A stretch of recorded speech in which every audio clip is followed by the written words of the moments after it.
Everyone thinks you can just go ahead and go buy a Rolex just because you have money. But that's not the truth. Money alone won't get you the most popular models. You walk into a store today and you'll quickly learn it's not the watch that's rare. It's the access. That's what the waitlist is all about. Here's how it works. Rolex doesn't maintain a central waitlist. Each authorized dealer has their own list, their own rules, and their own timelines. You can go ahead and put your name down, but there's no guarantee you'll be getting the watch that you want, even if you have the money for it. The wait times vary widely. Steel sports models such as the Submariner, GMT Master 2, Daytona can take months, even years. Meanwhile, some other models, including gold or ladies references, are often available immediately because the demand isn't as high. So the scarcity isn't about production, it's about dealer allocation. Authorized dealers are like gatekeepers. They get limited allocations from Rolex themselves, and then they go ahead and decide who gets called off the list first. Factors like loyalty, past purchases, and even your relationship with the store. And even your relationship with the store can influence when you'll get one or if you'll ever get one at all. Getting on the list is simple. You give your details and then you simply wait. But that simplicity doesn't equal equality. Some people wait for years and never get the call. And even if you're on multiple lists, that doesn't guarantee that you're going to get the call. That's just how Rolex decides they want to control the distribution. The hype isn't random. Steel sports models are highly sought after, so dealers ration access carefully. Other models that don't carry the same demand, they make them easier to buy. The waitlist is less about scarcity in production and more managing desire.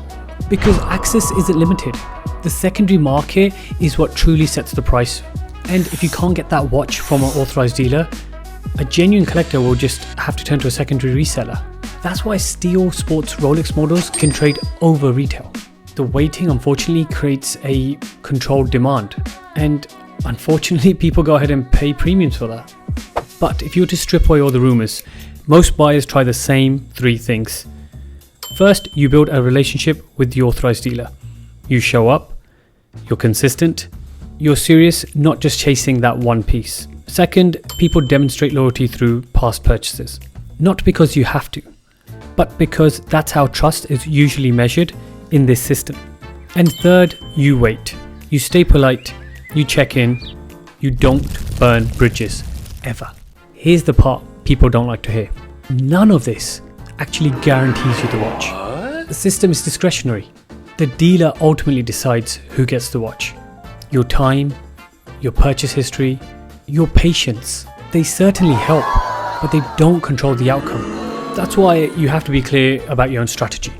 If you're chasing access to these timepieces, you have to understand the rules of the game. If you don't like those rules, buy differently. Pre-owned, other brands, or even other models from Rolex. Now, both paths are completely valid. What matters is choosing deliberately. Many people think scarcity is about money. It's not. You can have the cash, but without dealer approval or favorable history, you might still be stuck waiting. That's why steel Rolexes feel untouchable for many collectors. Not because they're expensive, but because access is rationed. When people talk about Rolex waitlists, most of the conversation is vague. So let's make it clear. If you're a regular customer walking into an authorized dealer, this is roughly the wait times people are reporting today. Notice something important here. Even the most accessible sports models aren't quick anymore. You might get lucky to receive a Datejust in months, or you could be waiting years for that Daytona. That gap there is the reality of modern Rolex. Then there's another layer that most buyers will just never touch. The VIP only list. These aren't just long waits. They're controlled allocations to the best of the best clients. This is where Rolex becomes relationship driven.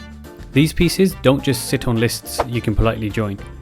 They're reserved for the clients with deep purchase histories. In many cases, it's not just time, it's trust, loyalty, and spend. So when people ask, how long is a Rolex waitlist? The real answer? Well, it depends on how much you spend, who you are, what you want, and your relationship with the authorized dealer. For some models, you just simply wait. For others, you're not really waiting at all because the decision was never really in your hands. Steel sports models see the longest waits. Gold watches or smaller references often sit on shelves. This isn't luck, it's supply allocation. Dealers match limited inventory to perceived demand, ensuring high demand models stay coveted. This system taps into psychology. Rationed access simply make these watches feel more desirable. Waiting lists create anticipation, hype, prestige.